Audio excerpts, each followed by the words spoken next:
I accepted when Mom claimed, "We can't afford the airfare." I wept, yet I dismissed it until my aunt mistakenly tagged my mother in a picture, poolside with a drink, beaming, "Best family holiday ever." They'd deceived me. I turned to my husband, whispering, "Summon the attorney, now." 5 minutes later, my phone continuously rang.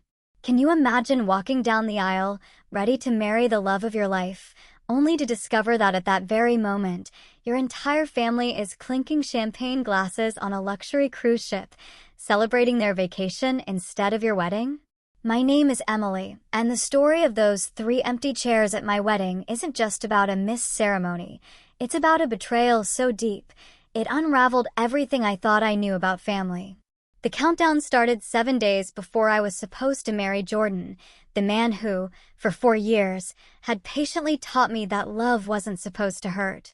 7 days until I'd walk down an aisle in a cream-colored dress I found on clearance, a dress that still made me feel like royalty. 7 days until my family would finally gather to celebrate something that was, for the first time, completely mine. Or so I hoped. That Tuesday morning, I was cross-legged on our apartment floor, meticulously addressing the last thank you cards.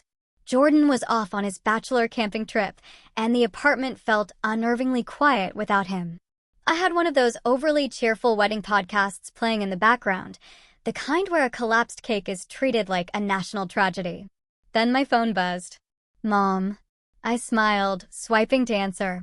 She'd been distant lately, but I'd been telling myself for months that wedding planning just makes everyone a little crazy, a little overwhelmed. "Hi, Mom." I chirped. "I was just thinking about you.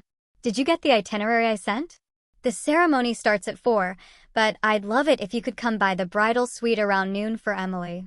Her voice had that specific weight to it, the one that always signaled an impending disappointment. I'd heard it when she missed my college graduation because Rachel had a dance recital, or my promotion dinner because Dad's bowling league had playoffs. "We need to talk about Saturday." My hand froze on a thank you card. The podcast host was laughing about a centerpiece disaster, but her voice sounded tiny and far away. "What about Saturday?"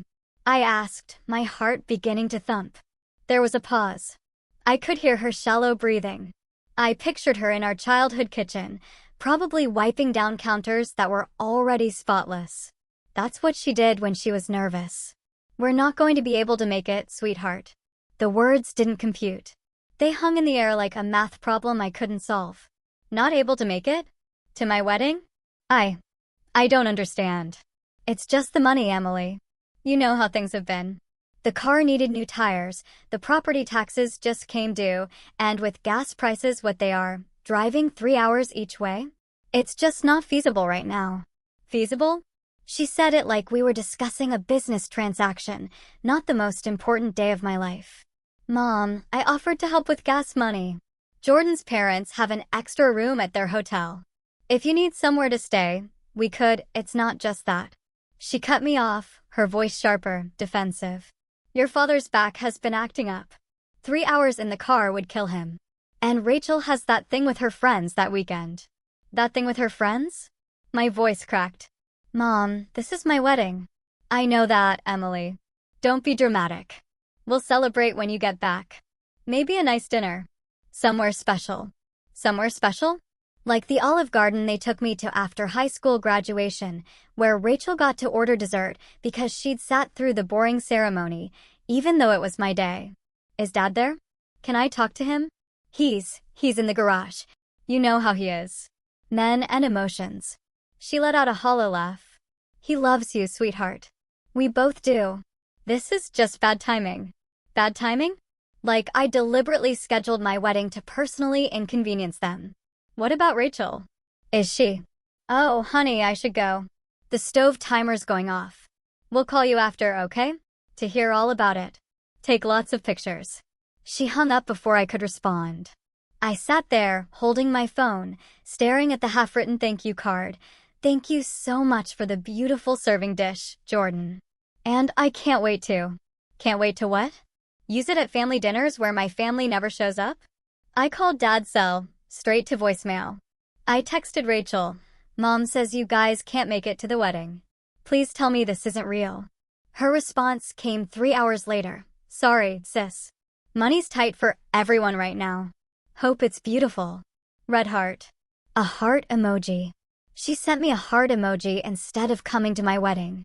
That night, I sat in the bathtub until the water went cold, replaying every conversation from the last 6 months. How Mom had seemed excited at first, asking about flowers and colors. How that enthusiasm had gradually cooled, like someone slowly turning down a dimmer switch.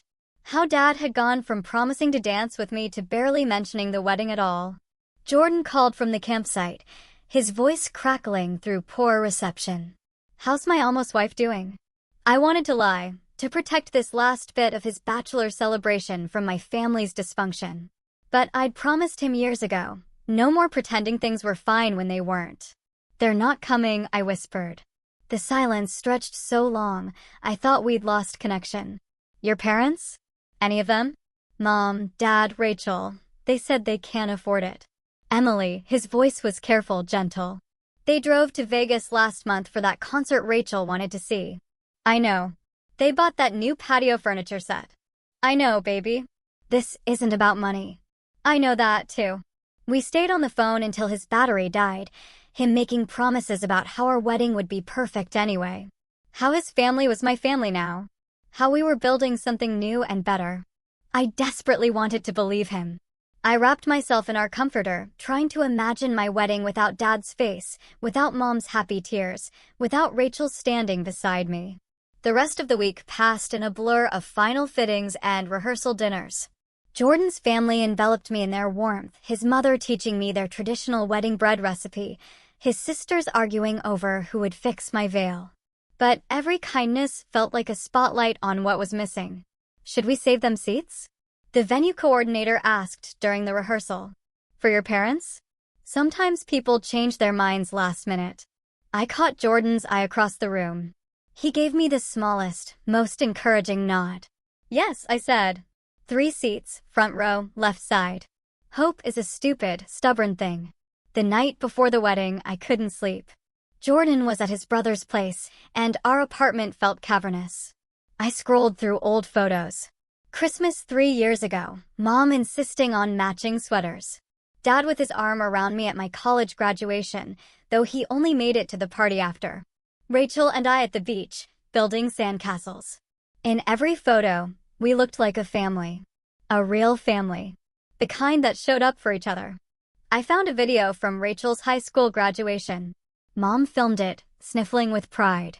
That's my baby, she whispered. The camera shook when Rachel walked across the stage because Mom was clapping so hard. She'd driven 6 hours to be there. 6 hours. But 3 hours to my wedding was impossible.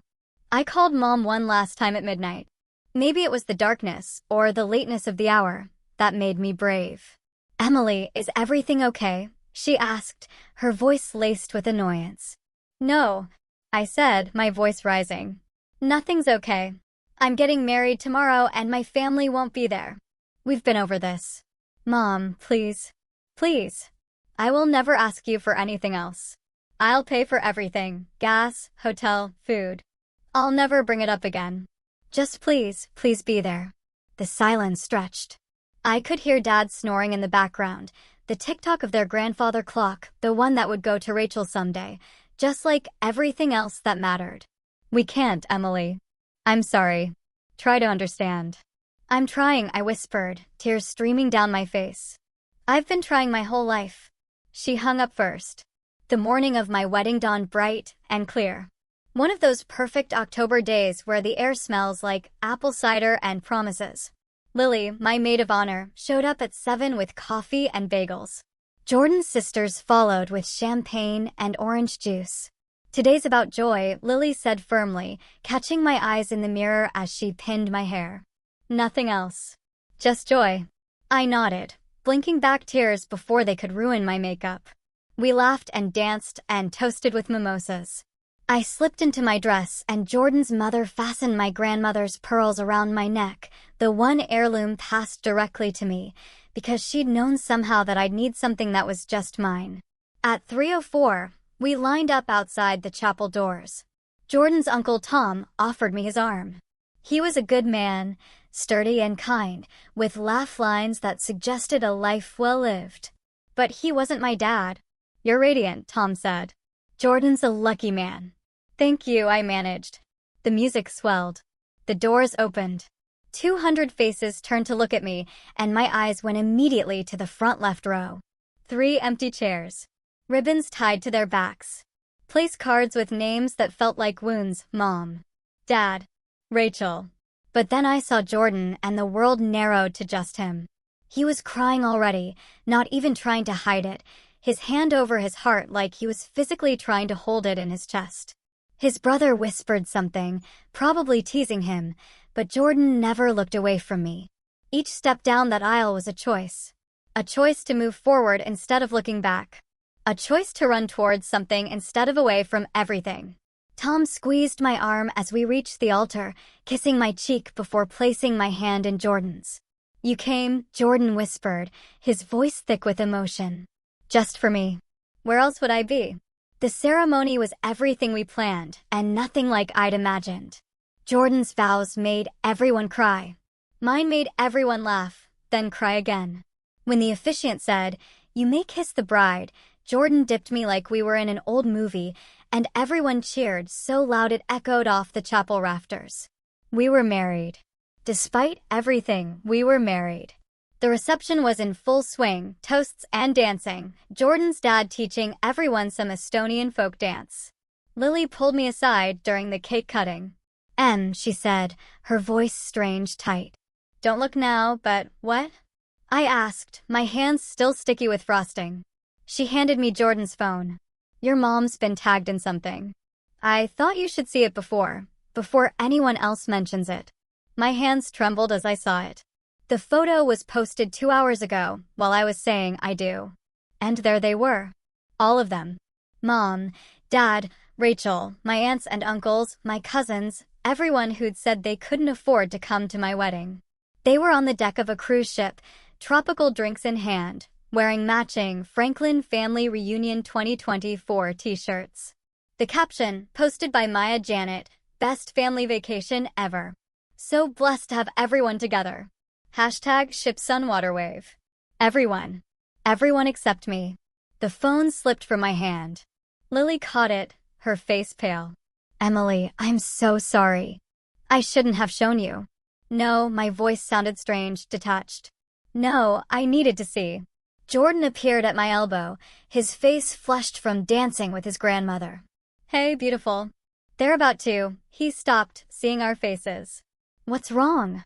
Lily wordlessly handed him the phone. I watched his expression change. Watched the joy drain from his face like water from a broken cup. "Are you fucking kidding me?" he growled. No, Emily. This is." He scrolled through the photos, his jaw tightening with each swipe. "This one's from yesterday. They're at the port. Your dad's wearing a Hawaiian shirt that still has the price tag on it." Yesterday? They were at a port yesterday, probably in Florida, at least an 8-hour drive from home.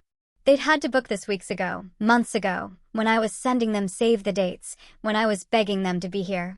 "I need a minute," I said. I locked myself in the bridal suite, still hearing the music and laughter from the reception below. My wedding was happening without me, just like that cruise was happening without me. The perfect metaphor for my entire life. I sat on the floor, not caring about my dress, and went through every tagged photo with the dedication of a detective at a crime scene. There was Rachel posing in a white sundress on formal night. The dress looked new, expensive. How much had that cost? More than gas money, certainly. There was Dad playing shuffleboard with my Uncle Pete, the same uncle who'd sent a card saying he was too under the weather to travel. There was Mom at what looked like a champagne breakfast, raising a glass with my Aunt Susan. The timestamp showed it was posted at exactly 4 p.m., the exact moment I was walking down the aisle. But the worst photo was buried in the comments. My cousin Trevor had posted it, probably drunk. The whole family in the ship's ballroom, dressed in white, raising their glasses while my dad gave some kind of speech. The caption, "Uncle Rob's toast to family. The ones who matter most always find a way to be together." Glad we skipped the drama for this. Skip the drama? My wedding was the drama? I zoomed in on the photo, looking at their faces. They were all laughing, happy. Not a single person looking guilty or sad, or like they wished they were somewhere else. Like they wished they were with me.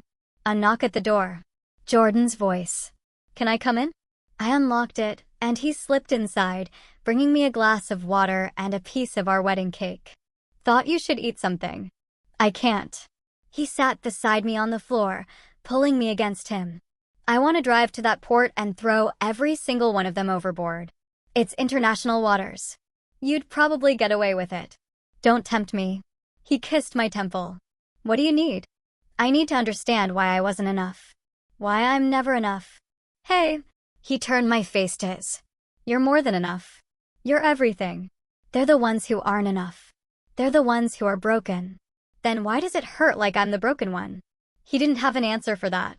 Lily knocked, entering with my phone. "Your mom's calling." She must have seen that people saw the posts. I stared at the screen, watching her name flash. Then I declined the call. "No. She doesn't get to explain." "This away." "Not this time." My phone immediately started buzzing with texts. "Mom, it's not what it looks like." "Mom, we booked this before we knew your wedding date." "Mom, Rachel really needed this after her breakup." "Mom, you know we love you." "Mom, why aren't you answering?" "Mom, this is exactly why we didn't tell you. We knew you'd be dramatic." I turned off my phone. "Come on," Lily said, pulling me to my feet. "You have a room full of people who actually showed up for you. Let's go celebrate that." We went back to the reception. I danced with Jordan's father, who whispered, "You're the daughter I always wanted," in my ear. I laughed at the best man speech. I threw my bouquet and Jordan's cousin caught it. I smiled for photos, but inside, I was cataloging every lie, every excuse, every time they'd chosen someone or something else over me. The birthday party they'd missed because Rachel had a sleepover. The scholarship ceremony they'd skipped because it was raining. The holiday dinners where I'd cook for hours, only to eat alone because something came up. Always something. During our first dance, Jordan held me close and whispered, "We're going to build something better. A family that shows up." "What if I don't know how?" I asked, my voice barely audible. "What if I'm broken like them?" "You're not." "Know how I know?" "Because you're here, hurting like hell, and you're still being kind to everyone. You haven't made a scene. You haven't ruined anything for anyone else. You're not them, Emily. You'll never be them." Later, after we cut the cake and did all the traditional things, I found myself outside on the venue's balcony with Jordan's mom, Patricia. "Jordan told me," she said simply. "About your family." I nodded, not trusting my voice. "My mother missed my wedding, too," she continued. "Said she had the flu. Found out later she went to Atlantic City with her boyfriend instead." "How did you forgive her?" Patricia was quiet for a long moment. "I didn't. I just decided to live well despite her. Had beautiful children, built a loving home, created the family I'd wished for. The best revenge isn't actually revenge, Emily. It's joy. Joy they can't touch or ruin or take credit for." They posted photos during my ceremony. "During the exact moment, I know, sweetheart. And someday, when they're old and wondering why their daughter doesn't visit, why their grandchildren don't know them, they'll remember those photos. They'll remember choosing a cruise over your wedding, and they'll have to live with that. What if they don't care? Then you'll have wasted less time figuring that out." We went back inside for the last dance. The DJ played At Last by Etta James, and Jordan held me like I was made of spun gold. The 3 empty chairs sat there still, ribbons, perfect place cards, unmarred physical proof that I'd saved space for people who couldn't be bothered to show up. As we swayed, I saw Jordan's sister taking photos, carefully framing out those empty chairs, protecting me, even in the documentation. That's what family does, I realized. They protect you from hurt, not cause it. The reception ended with sparklers and cheers. Everyone lined up to wish us well as we ran to the waiting car. In the back seat, finally alone, I turned my phone back on. 47 missed calls, 112 texts. The cruise photos had made their way through my extended network. People were figuring it out, putting pieces together. But there was one message that stopped me cold. From someone I didn't recognize, a friend of Mom's named Deborah. "Emily, I'm so sorry about what they did. You should know. Your father withdrew $8,000 from the joint account last month for that cruise. The account your grandfather set up. That wasn't his money to take. I read Deborah's message 3 times before the words actually penetrated. The joint account. Grandfather's account. $8,000. Jordan. My voice came out strangled. He was rubbing my back, trying to help me calm down from the emotional tsunami of the last few hours. What is it? I handed him my phone, watched his eyes scan the message, watched his expression shift from confusion to understanding to absolute rage. That account, that's the one with your name on it. From when you were 18. I nodded. When I turned 18, my grandfather had taken me to the bank, added me to an account he'd set up. For your education, he'd said. Or emergencies. This is yours, Emily. Just yours. But Dad was the primary account holder. Something about taxes and being a minor when it was first established. I'd never touched it.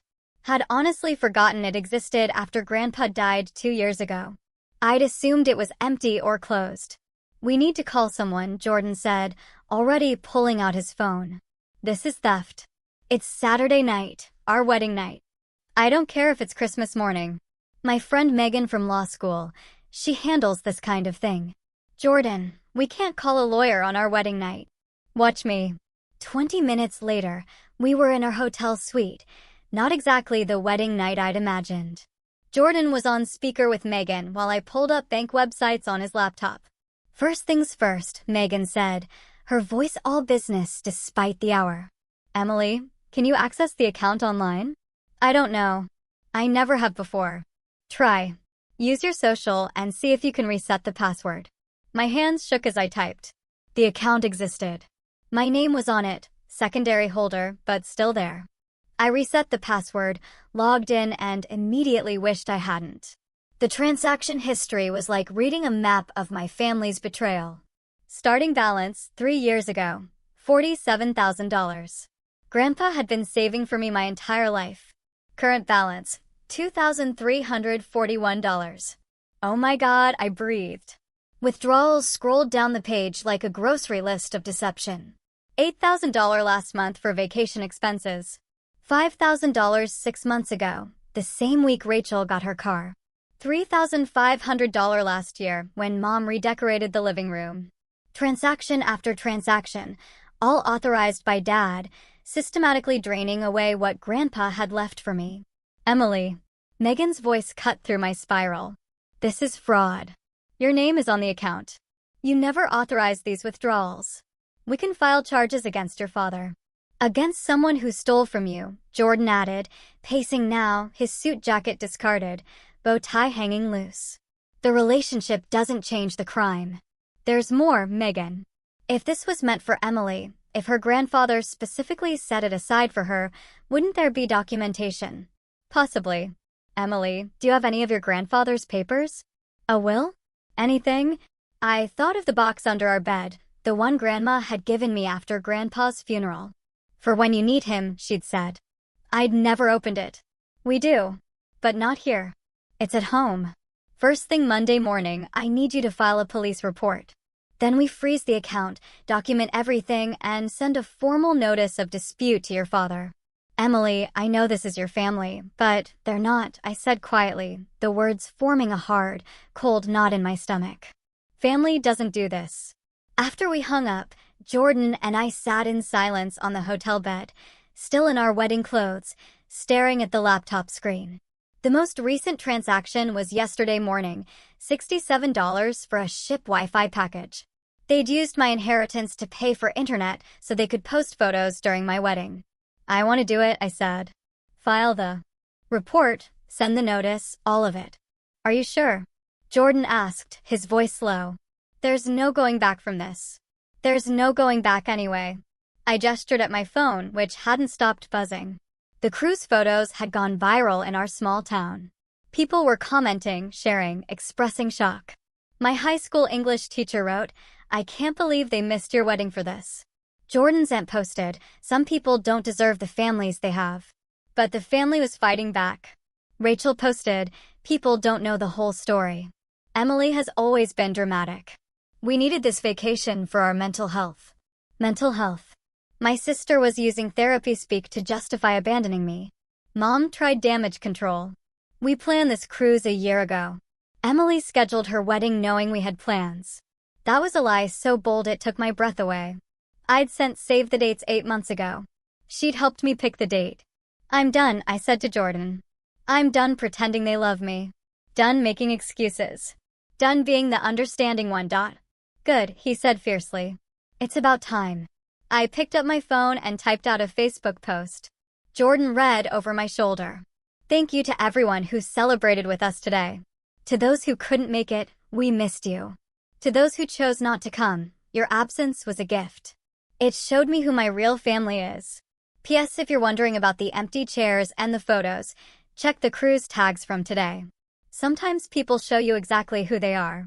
Believe them. You sure? Jordan asked. I hit post. Then I called Megan back. How soon can you send that notice? I can draft it tonight. Send it first thing in the morning. Do it. The phone rang immediately. Mom. I declined. Dad. Declined. Rachel. Declined. Unknown number. Probably one of them on someone else's phone. Declined. Jordan gently took my phone. Powered it off. Tomorrow. We'll deal with it all tomorrow. But tomorrow came faster than expected. At 3 a.m., someone knocked on our hotel room door. Hotel security stood there with a man I didn't recognize. Mrs. Peters, this was left for you at the front desk. The gentleman said it was urgent. An envelope. My name in Dad's handwriting. I waited until security left to open it. Inside, a single sheet of paper. Dad's careful script. Emily, stop this now before you ruin everything. You don't understand what you're doing. That money is complicated. Your grandfather's estate is complicated. If you pursue this, you'll destroy more than just our relationship. You'll destroy his legacy. We need to talk in person. No lawyers, Dad. I laughed. Actually laughed. Now he wants to talk. Now it's urgent. Jordan read the letter, his jaw tight. His legacy? He stole your legacy. My phone, even powered off, seemed to pulse with unspent energy. I knew when I turned it on there would be an avalanche. Messages, calls, accusations, guilt trips, manipulation. Let them panic, Jordan said, pulling me back to bed. Let them wonder what you're going to do. Let them feel what it's like to be left out. To not know what's happening. To be powerless. But I couldn't sleep. I kept thinking about that account, about Grandpa carefully depositing money over 23 years. Birthday money, Christmas money, probably his Social Security checks toward the end. All for me. All stolen. At 7 a.m., I turned on my phone. 183 missed calls, 294 texts, 47 Facebook notifications. But one message stood out, from a number I didn't recognize. Emily, this is Robert Harrison, your grandfather's attorney. I've been alerted to some concerning activity regarding your grandfather's estate. Please call me immediately. There are things about your inheritance you need to know. I looked at Jordan. It's Sunday morning. Call him. Robert Harrison answered on the first ring. His voice was old but sharp, like aged whiskey. Emily, thank God. I've been trying to reach you for 2 years. 2 years since Grandpa died. Your parents told me you weren't interested in dealing with the estate, that you were too busy with school, then work, then wedding planning. Another lie. Of course, Mr. Harrison, I've never heard from you. Ever. A long pause. I see. Well, that changes things considerably. Can you meet me tomorrow? There's quite a bit we need to discuss. Bring your husband. You'll want a witness for this. Is it about the account? The one my dad's been draining. Oh, my dear girl, that account is the least of it. Your grandfather left you everything. The house, the investments, the properties. Your parents have been living in your house, Emily. And if what I'm seeing in these bank records is correct, they've been stealing from you for 2 years. The phone slipped from my numb fingers. Jordan caught it, took over the conversation, arranged the meeting. I sat on the hotel bed in my wedding nightgown, trying to process what I'd just heard. My house. They've been living in my house. The house where they told me there wasn't room for me to stay when I visited. The house where they'd said I couldn't have my wedding reception because it would be too much trouble. The house they'd been renovating with my money. Emily. Jordan knelt in front of me, taking my hands.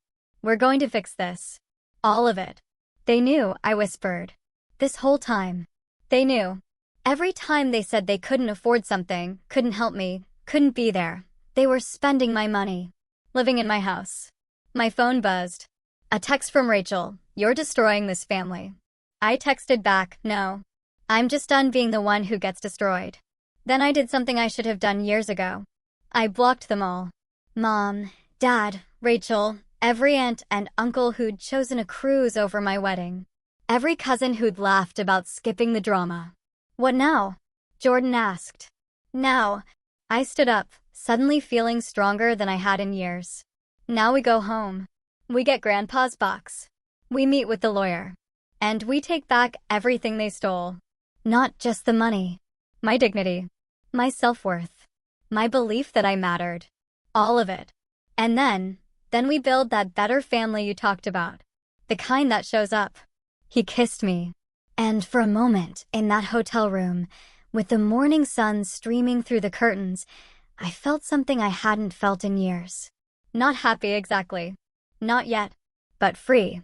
Free from the weight of trying to earn love that was never going to be given. Free from the lie that I was the problem. Outside, my phone lit up with notifications. The post had been shared over 1,000 times. Messages poured in from people I'd forgotten, childhood friends, distant relatives, teachers, neighbors, all variations of the same theme. We had no idea. "We're so sorry. You deserved better." Yes, I thought. I did deserve better. And finally, I was going to get it. The last text I saw before Jordan took my phone away again was from Mom's friend, Deborah, the one who'd first told me about the theft. "Your grandfather would be proud. He always said you were the only one with backbone in that family. Fight them, Emily. Fight them with everything you have." I intended to do exactly that. Monday morning arrived with the kind of crisp clarity that makes you believe in fresh starts. Jordan and I sat in Robert Harrison's office, a wood-paneled room that smelled like leather and old books. The kind of place where important things happened. The box from under our bed sat between us, still unopened. Mr. Harrison looked exactly like I'd imagined, silver-haired, sharp-eyed, wearing a three-piece suit that had probably been his uniform for 40 years. But his expression when he looked at me was soft, almost paternal. "Your grandfather talked about you constantly," he said, settling behind his desk. "Emily this, Emily that. You were his pride and joy." "Then why?" My voice cracked. "Why did he leave everything in a way that they could steal it?" "He didn't." Mr. Harrison pulled out a thick folder. "Your grandfather was many things, but naive wasn't one of them." He spread documents across the desk like dealing cards, trust papers, bank statements, property deeds. "Your grandfather created an ironclad trust. You were to receive everything, the house, the investment accounts, the rental properties on your 20th birthday or on your wedding day, whichever came first. Your father was named as temporary executor only to manage things until then. But I'm 26. I've been 26 for 8 months. Yes. And your father was legally required to transfer everything to you last February. He didn't." Jordan leaned forward. "That's fraud." "That's multiple felonies," Mr. Harrison corrected. "Your father has been collecting rent from 3 properties, about $4,500 a month. That should have been going to you. He's been living in a house that legally belongs to you. And he's been systematically draining accounts that were supposed to be protected." "How much?" I asked, my voice barely a whisper. "Total. How much should I have?" Mr. Harrison consulted his papers. "Based on the last accounting your grandfather did, plus appreciation and interest, approximately $380,000 in assets, plus another $60,000 in the accounts." The room spun. I grabbed Jordan's hand. "They told me Grandpa left everything to them," I whispered. "That he'd left me some savings bonds that wouldn't mature for years." "Open the box," Mr. Harrison said gently. With shaking hands, I lifted the lid. Inside, wrapped in tissue paper, were letters, dozens of them, all addressed to me in Grandpa's spidery handwriting, all dated after his diagnosis. I opened the one on top. "My dearest Emily, if you're reading this, I'm gone. And you're probably wondering why I didn't protect you better. The truth is, I tried. I've left you everything because you're the only one who deserves it. Your parents will lie to you. They've been lying to you your whole life. Your father isn't a bad man, but he's weak. And your mother makes him worse. They see you as competition for Rachel, not as a daughter to love. I've watched them dim your light for 23 years. No more. Take what's yours. Don't feel guilty. Build the life you deserve. The lawyer has instructions. Trust Robert. He promised to find you when the time was right. All my love, Grandpa. P.S. That time you made me soup when I was sick, when you were only 7, and you spent your tooth fairy money on the ingredients? That's when I knew you were special. That's when I started saving everything for you. I was sobbing now. Ugly crying in this pristine office. Jordan rubbed my back while Mr. Harrison quietly pushed a box of tissues across the desk. There's more, he said, when I composed myself. Your grandmother knew too. She set up a separate trust that your parents don't know about. It's smaller, just $50,000, but it's been sitting in an account they can't touch. Why didn't anyone tell me? Your grandfather made me promise to wait until you were married or turned 25. He wanted you to be old enough to handle it, to have support. He glanced at Jordan. He would have liked you, young man. He valued people who protected Emily. So, what do we do? Jordan asked. First, we file for an immediate injunction to freeze all assets. Then, we file criminal charges for fraud, theft, and breach of fiduciary duty. Your parents will be served papers within 48 hours. What about the house? Legally, it's yours. We can file for immediate eviction. Eviction? My parents would be evicted from the house they'd lived in for 30 years. The house where I'd grown up. But it wasn't their house. It was mine. Grandpa had made sure of it. I need to think about that part, I said. Mr. Harrison nodded. There's no rush on the eviction. But, Emily, you need to understand. They've been renovating that house with your money. The new kitchen, the pool they put in last year, the finished basement where Rachel lives rent-free, all of it was paid for with funds that belong to you. A pool they'd put in a pool? When I'd asked if I could have my wedding reception there, Mom had said the backyard was too much of a mess for guests. I opened another letter from the box. Emily, your wedding day is coming. I know it is, even if I won't see it. You'll be beautiful. You'll be loved. You'll be everything they said you couldn't be. Don't invite them if they don't deserve it. Family isn't blood. Family is choice. Choose people who choose you. Grandpa, how had he known? How had he seen so clearly what I'd refused to see? There's something else, Mr. Harrison said. Your father sent me an email this morning. He showed me his phone. The email was long, rambling, full of accusations and threats, but one line stood out. Emily is being vindictive because we missed her wedding. This is all revenge. Revenge? I laughed bitterly. They stole my inheritance to go on a cruise instead of my wedding. And I'm being vindictive. He also claims you're mentally unstable. That you've always been jealous of Rachel. That this is all a misunderstanding. Of course he does. Jordan's phone buzzed. He showed me the screen. A Facebook post from Rachel. My sister is trying to destroy our family over money. She got married and now she thinks she's too good for us. Some people show their true colors when they get a man. Sad. The comments were brutal. Half supporting her, half calling her out for missing my wedding. Someone had screenshotted my original post and put it side by side with the cruise photos. The timestamps were damning. Let them talk, Mr. Harrison advised. Everything they say can be used in court. They're admitting to being on that cruise during your wedding. They're admitting to knowing about the money. They're hanging themselves. We signed papers for the next 2 hours, injunctions, freezing orders, formal complaints. With each signature, I felt something shift. Not lighter, exactly, but cleaner, like cutting away dead tissue so the healthy parts could heal. As we were leaving, Mr. Harrison handed me one more envelope. Your grandfather left specific instructions for this to be given to you after your wedding. I opened it in the car. Emily, by now you know the truth. You know what they took from you.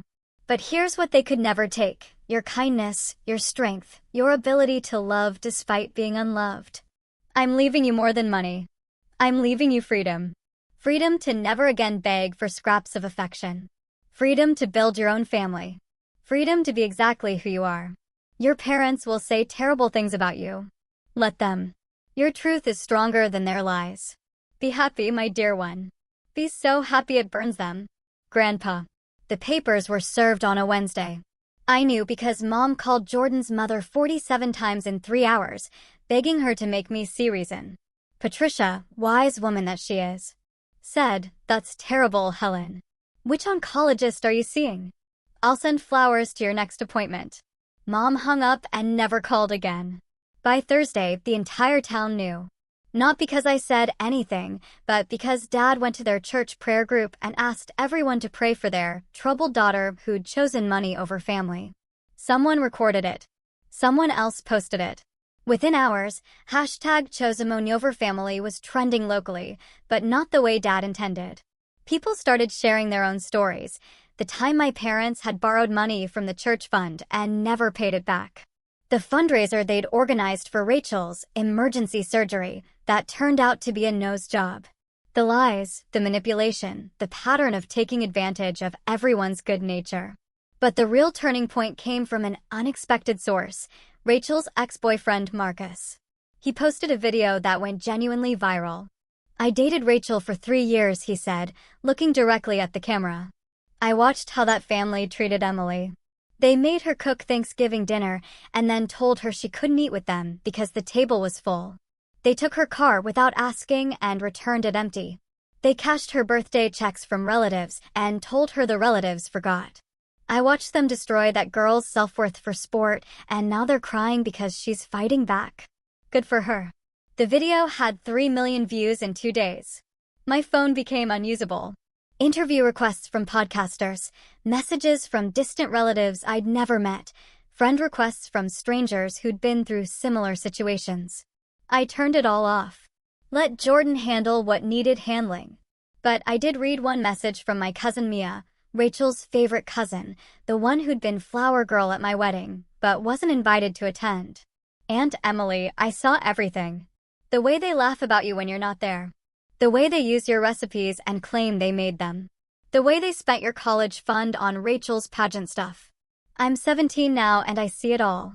When I turn 18, I'm done with them too. You're brave. You're my hero." Friday morning, we met with Megan at the courthouse. The injunction had been approved.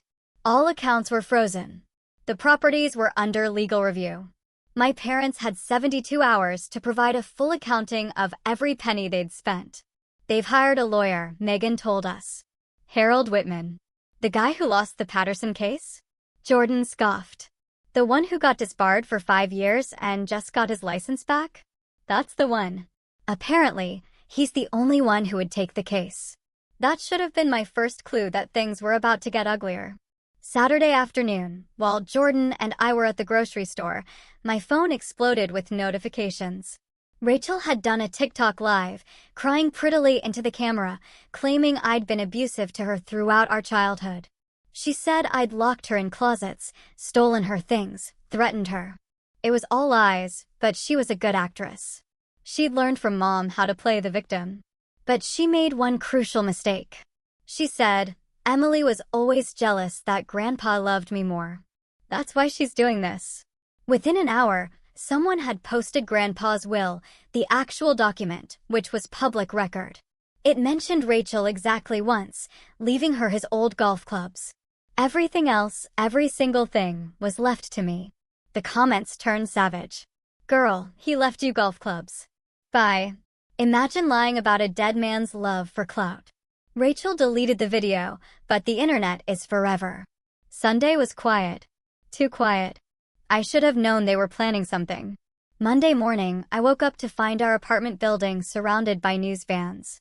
Someone, definitely Mom, had called every media outlet, claiming I was holding my elderly parents hostage through legal manipulation, that I was a gold digger who'd married Jordan for money and was now coming after my own family.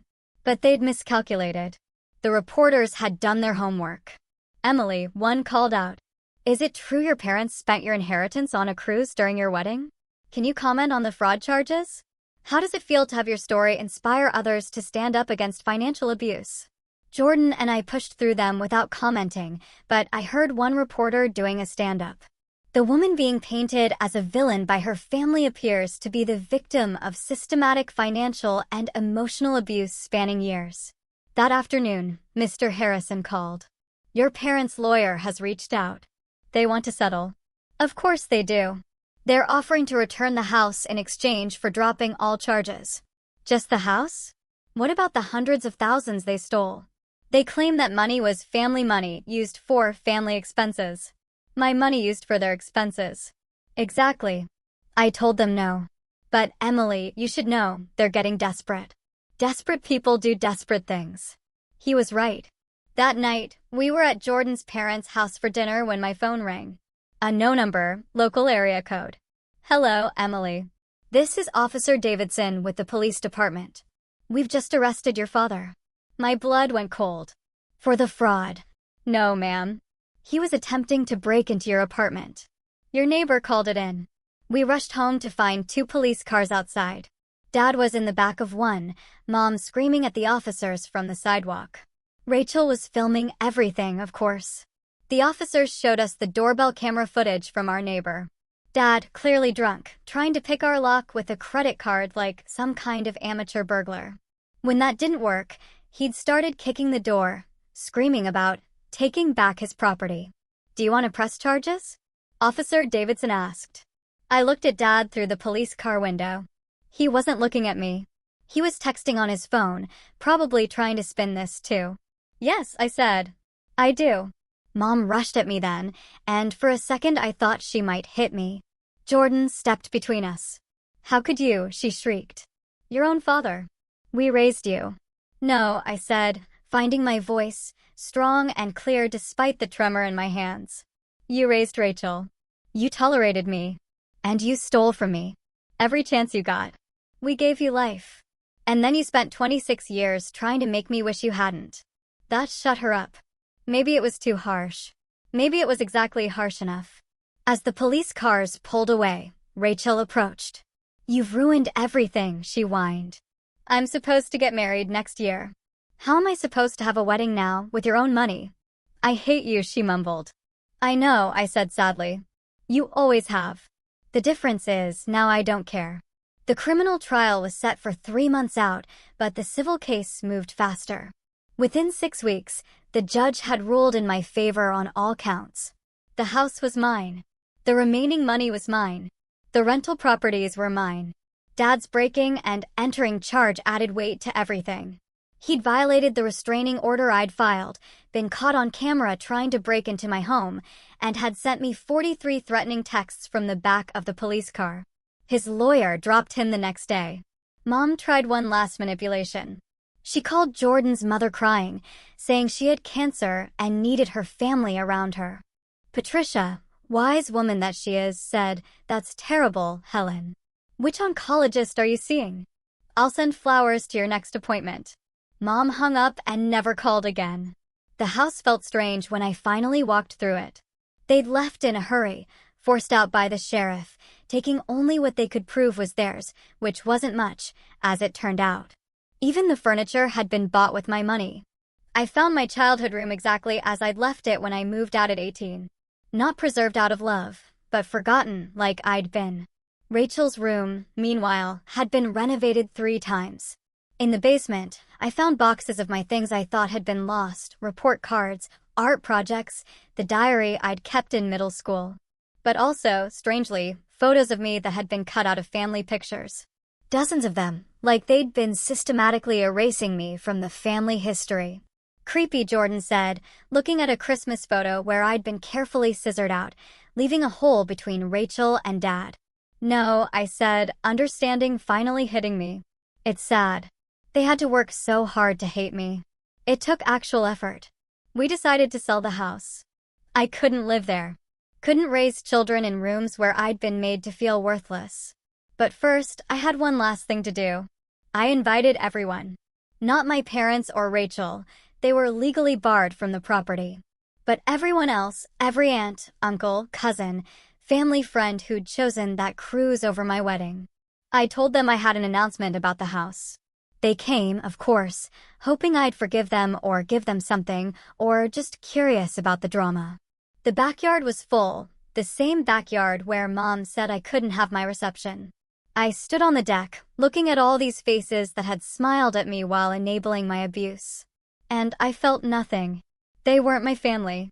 They'd proven that.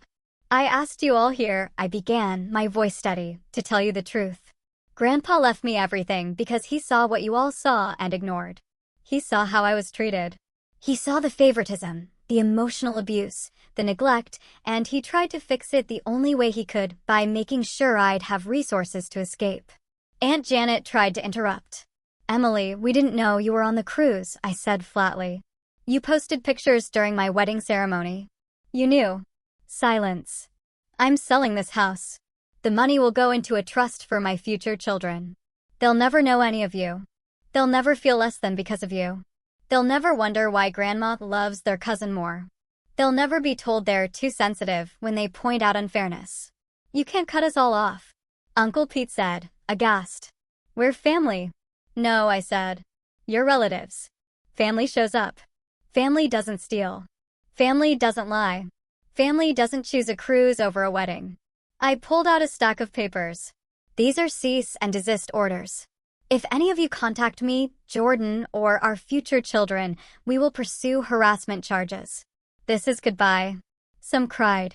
Some yelled. Some just left. But Mia, my 17-year-old cousin, stayed behind. Can I, when I'm 18, can I call you? She asked. I hugged her. Always. The house sold in 2 weeks. Cash offer above asking. The new family had 3 kids and a dog. They were loud and happy, and exactly what that house needed. The trial came and went. Dad got 18 months probation and had to pay restitution. Mom got community service. Rachel wasn't charged, but she'd become infamous online. The video of her claiming Grandpa loved her more had been memed to death. She'd had to delete all her social media, and last I heard, was working at a call center 2 towns over. On our first anniversary, Jordan surprised me with a trip to the courthouse. Not for anything legal, but to renew our vows. Just us, the judge, and his secretary as witnesses. I wanted to marry you again, he said, his eyes full of love. Now that you know who you really are, now that you're free. I cried through the whole 5-minute ceremony. That night, we had dinner with his family. My real family now. Patricia had made a cake. Jordan's sisters had decorated the restaurant's private room. His father made a toast that ended with, to Emily, who showed us all what strength looks like. Later, as we sat on our apartment balcony, I pulled out one last letter from Grandpa's box. I'd been saving it. The one marked, open when you're happy. Emily, if you're reading this, you've made it. You've broken free. You've chosen yourself. I know it hurt. I know they made you feel like the villain. I know you probably still have days where you wonder if you were wrong. You weren't. Choosing yourself isn't selfish when you've spent your whole life being sacrificed for others. Taking what's yours isn't theft when it was stolen first. Be happy, my dear one. Be so magnificently happy that it makes everyone who hurt you realize what they lost. But more importantly, be happy because you deserve it. You always have. All my love, Grandpa. P.S. That husband of yours, I know you found a good one. Tell him thank you for me, for seeing your worth when your family couldn't, for standing by you, for helping you become who you were always meant to be. I folded the letter carefully, looked at Jordan. He knew about you. He knew you'd find someone who loved you right. I missed him. He's here, Jordan said, gesturing at our life, our home, our freedom. In every choice you make to value yourself. In every boundary you set. In every moment you choose joy over guilt. 2 years later, when our daughter was born, we named her Grace, after Grandpa's mother, whose picture I'd found in his papers. A woman who'd also been the black sheep, who'd also chosen herself, who'd also lived magnificently despite her family's disapproval. Mom sent a card when the birth announcement made the local paper. Just signed, Grandma. I returned it unopened. Rachel reached out once through a lawyer, asking if I'd help with her wedding costs since family helps family. I sent back a check for $50. In the memo line, I wrote, the exact amount you gave for my wedding gift. Family helps family equally. The check was never cashed. Last week, I drove past the old house. The new family had painted it yellow, added a swing set, planted a garden. Kids' bikes were scattered on the lawn I'd once mowed while Rachel sunbathed. It looked like a home now. Not a house where someone was tolerated, but a home where everyone was loved. That's what Grandpa gave me in the end. Not just money or property, but the chance to build a home like that. A family like that. A life where showing up isn't exceptional. It's expected. My phone buzzed. Jordan texting from work. Dinner at Mom's tonight. She made that soup you love. I smiled, texting back. Wouldn't miss it. Because that's what family does. They show up. And now, finally, so do I. If your family had to choose between a vacation and your wedding, would you want to know the truth about their choice? What would you have done in my place? Let me know in the comments below. And don't forget to like and subscribe for more stories about the families we're born into versus the ones we choose to build.